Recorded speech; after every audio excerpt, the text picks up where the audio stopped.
Vibes पर करुप्पु movie Tamil और तेलुगु में ये मूवी आई है और इसकी इतनी अच्छी अर्निंग जा रही थी, इतनी ज़्यादा हाउसफुल जा रही थी और तो मुझे लगा कि भाई ये तो देखनी ही पड़ेगी। हिंदी में नहीं है अवेलेबल ये, लेकिन मुझे तमिल और तेलुगु भी नहीं आती है तो मैंने देखी और सबटाइटल थे नीचे, इस वजह से मैं इसको थोड़ा समझ पाया। ओवरऑल कहूँ ये मूवी कैसी है तो ये मूवी है मेनली आरजे बालाजी जिन्होंने इस मूवी को डायरेक्ट भी किया है, लिखा भी है और इसके अंदर स्टार कास्ट में है। बड़ी स्टार कास्ट में इसमें सूर्या है जो करुप्पु भगवान के रोल में है और इसके अलावा इसमें है त्रिशा कृष्णन जो अभी विजय के साथ उनका नाम आके काफ़ी ज़्यादा हाईलाइट होती है।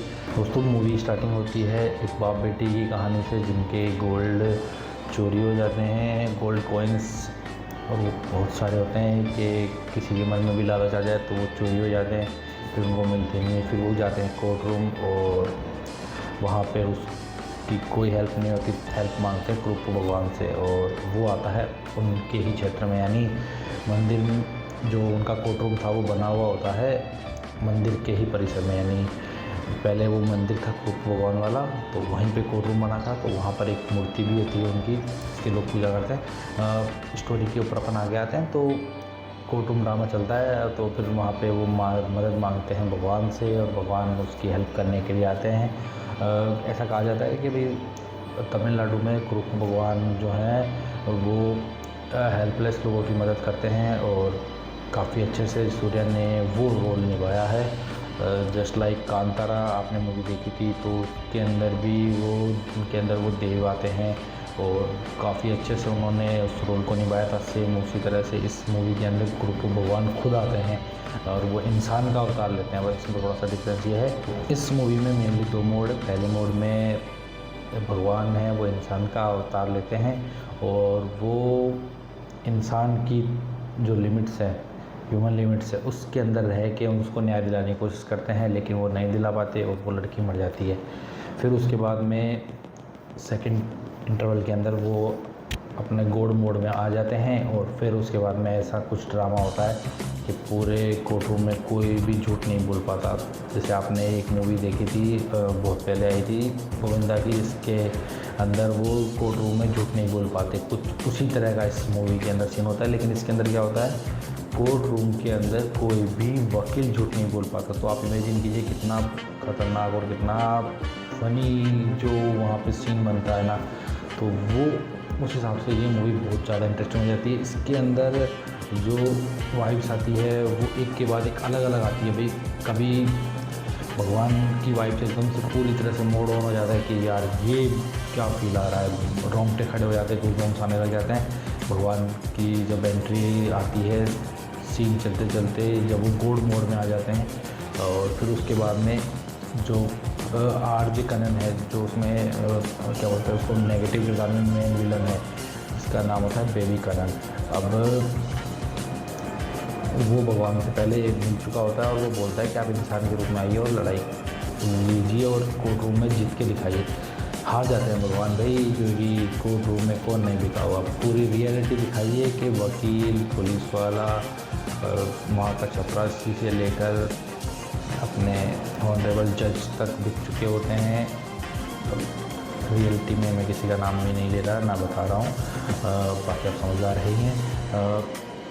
फिर सेकंड पार्ट चलता है, उसके अंदर सेकंड पार्ट में आपको दो केमियो देखने को मिलेंगे। केमियो तो क्या, कुछ ऐसा सीन है जो इमेजिन भी नहीं किया होगा भाई आपने। आपको बता देता हूँ मैं क्योंकि उसमें सरप्राइजिंग कुछ है नहीं। आपने मूवी देखी होगी लियो वाला, और लियो वाला कैफ़े वाला सीन आपका देखा हुआ होगा, हॉट चॉकलेट कॉफ़ी, तो वही सेम सीन चलता है, सेम विलन आता है, सेम कैफ़े रहता है, सेम बच्ची और वो सेम बहुत सर्वेंट रहती है, वो जा रही होती है और लास्ट में वही वो हाथ पकड़ के बोलता है चॉकलेट कॉफ़ी। लेकिन अब वो उसकी टेरिटरी थी तो वो उसका मैच चलता है और फिर उसके बाद में भाई क्या चेंज आता है उसके अंदर। तो वो सीन काफ़ी इंटरेस्टिंग भी लगा। एक टाइम तो लगा भाई ये शायद लियो मूवी का ऐड आ गया या अपन कुछ गलत चला दिया, एकदम डिट्टो चलाई है। और फिर उसके बाद में लास्ट में आती है अपने सिंघम की एंट्री होती है भाई। अपने इंडियन मूवी में सिंघम बने हैं अजय देवगन, उनकी बात नहीं कर रहा हूँ। साउथ का जो ओरिजिनल सिंघम है, जिसकी कॉपी बना के सिंघम आई थी सूर्या, वही सिंघम बन के आते हैं। तो ओवरऑल बहुत बढ़िया मूवी लगी मुझे। जैसे अभी रजनीकांत की मूवी आई थी जेलर, उस मूवी की फील अलग थी कि उसको अपन कई बार देख सकते थे। कुछ इंटरेस्टिंग था, कुछ सस्पेंस था, कुछ ड्रामा था, तो कुछ उसी तरह से ये मूवी भी है। इमोशनल है, सस्पेंस है, ड्रामा है।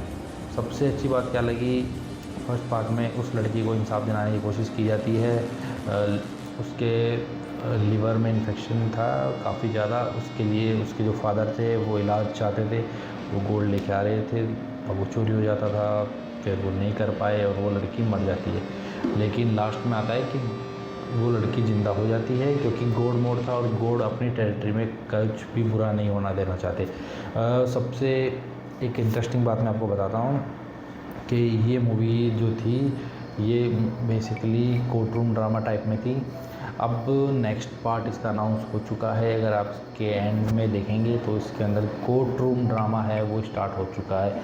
कोर्ट रूम ड्रामा में भी जो मेन पॉलिटिकल शायद सीएम बने हैं बेबी कनन, और उसके अपोजिट वही अपने सूर्या हैं। और ये अनाउंस हो चुकी है कि इसका सेकंड पार्ट है वो स्टार्ट होने वाला है।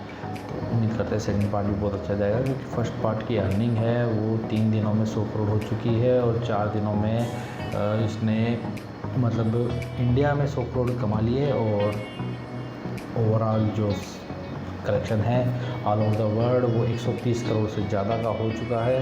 तो काफ़ी बड़ी हिट होने की और बढ़ रही है सूर्या की। काफ़ी टाइम से उनकी ज़रूरत भी थी। सूर्या की फ़ैन फॉलोइंग और सूर्या का जो क्रेज़ था ना, वो मेनली अपने जगह था जब वो अपने रोलेक्स बन के आए थे। तो उसके अंदर जो वो एक अलग उनकी जो वाइब थी, जो एनर्जी थी ना, तो वो देख के लिटरली सबको ये लगा कि भाई ये बंदा कुछ है, विलन के रूप में तो यही है। तो उस हिसाब से सूर्या के प्रति, और जो इसके अंदर थिएटर में जो सीटियाँ बजी है भाई सूर्या के लिए क्या कहें। काफ़ी टाइम बाद एक इंटरेस्टिंग मूवी देखी है। हालांकि मुझे डायलॉग्स इतने ज़्यादा समझ में नहीं आए, जस्ट बिकॉज ऑफ लैंग्वेज। क्या करें, अब यहाँ कोई तमिल तेलुगु बोलने वाला भी नहीं है। वो लोग थे, लेकिन उन लोगों को भी हिंदी इतनी आती नहीं, तो फिर क्या करें, उस बात को छोड़ते हैं। ओवरऑल कहूँ तो मुझे तमिल तेलुगु में भी देख के कुछ ज़्यादा ऐसे नहीं लगा कि बोरियत हो रही हो कि ये क्या आ गया। गाने, सूर्या का डांस स्टेप भी कहूँ तो भाई म्यूज़िक बहुत अच्छा था, और डांस मूव साउथ के क्या बताएं, एक से बढ़कर एक, रियली इम्प्रेसिव। पैरों के मूव उनके ज़बरदस्त होते हैं। मेरे अकॉर्डिंग ये मूवी डिज़र्व करती है 4 out of 5 star, just because of उन्होंने इतनी अच्छे से उस स्टोरी को पास्ट, मतलब पुराने ज़माने की कहानी है द्रौपदी वाली, उसको आज के टाइमलाइन के साथ जोड़ा है, और उसने परफेक्टली जोड़ा है और इतने अच्छे से जोड़ा है कि भाई देख के मज़े आ जाते हैं। तो मिलते हैं अगले वीडियो में, तब तक के लिए जय श्री राम।